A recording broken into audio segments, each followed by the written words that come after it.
Bonjour. Ça commence à faire quoi. J'arrive à un moment de ma vie, et plutôt on dirait en fin de vie, hein, je vais vers la fin de vie, on dira.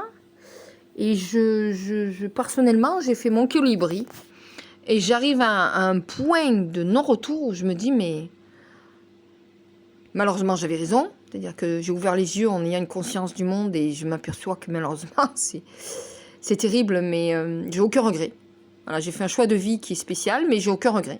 Alors d'aujourd'hui, je ne peux pas avoir de regret parce que je me serais dirigée vers quelque chose qui ne me correspond pas, qui va contre mes convictions. Donc j'ai une vie un petit peu à part, mais bon, voilà, enfin bon. Donc maintenant, je peux écrire, il y a tellement de choses à dire, Donc voilà, je préfère écrire, parler. Alors me montrer, non, parce que me montrer, c'est pas possible. Mais parce que je vois pas l'intérêt. C'est vraiment de dire mon point de vue. Et là, enfin bon. Enfin, comment dire, la problématique de cette situation politique, c'est très simple. C'est que, effectivement, on est coincé. On est coincé à chaque fois avec un mouvement qui se fait. Et je pense que les 3/4 des gens n'ont pas conscience de ce que c'est ce mouvement. Et c'est quand on a une conscience collective qu'on peut le voir. Mais pour ça, il faut avoir cette capacité de conscience collective. C'est qu'en fait, on est lié à deux mouvements qui à chaque fois nous bloquent dans chaque fois quand il y a des élections, et c'est pas dû qu'à purement quelque chose de politique, c'est aussi quelque chose de collectif et d'idéologique. C'est qu'on a dû à deux mouvements, c'est effectivement l'extrême droite et ce sont les abstentionnistes.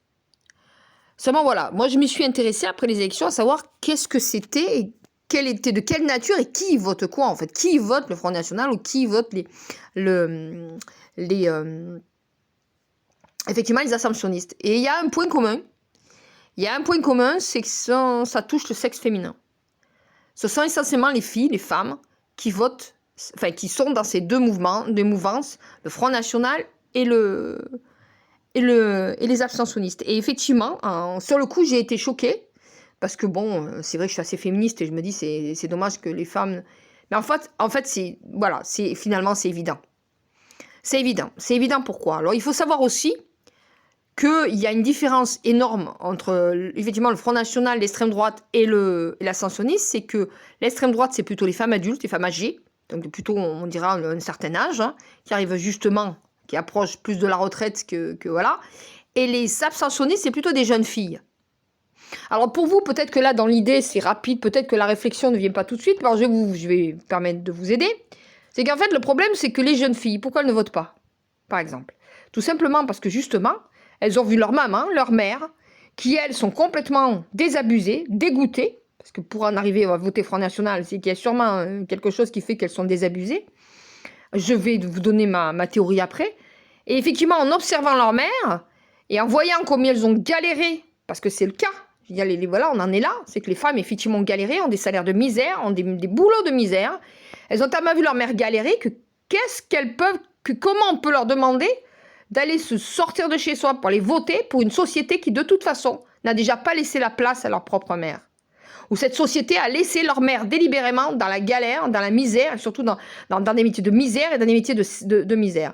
Voilà comment on peut imaginer que des gamines de 18-24 ans ont envie n'ont pas cette observation de leur mère, mais en plus ont envie de suivre le même chemin que leur mère. Bien sûr que non.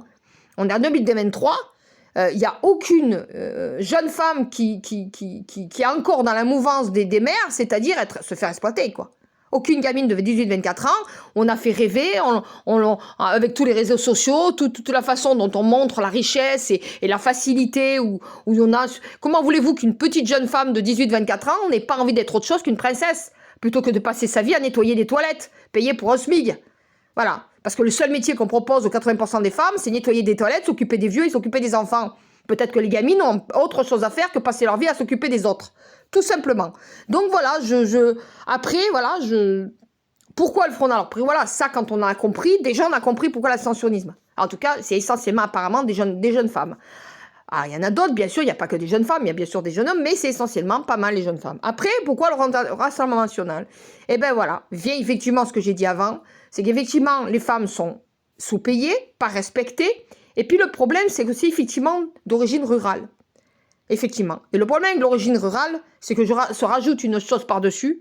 Et c'est ça le problème, notre pays, notre problématique, c'est on a une amalgame de beaucoup de choses. On n'est pas qu'un pays laïque ou républicain, on est aussi un pays religieux. Et le problème, c'est que ça, on l'a oublié. On l'a oublié pendant des années, suite justement à la République. On a oublié, on a cru que la populace, et notamment les ruraux, avaient oublié leur origine religieuse. Eh ben non. Les ruraux n'ont pas oublié leur origine religieuse.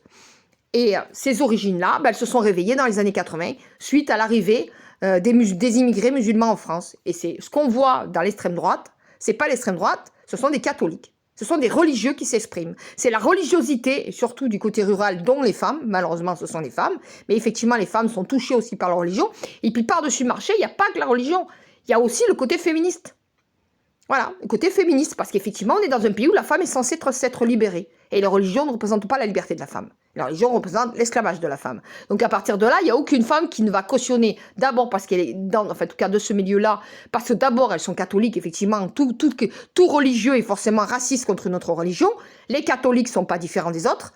Et puis ensuite, il y a le féminisme, où aucune femme n'a envie d'avoir un voile sur la tête. Donc moi je fais partie. Pourtant je ne suis pas religieuse, mais je refuse le voile sur la tête. Donc à partir de là, je peux tout à fait les comprendre.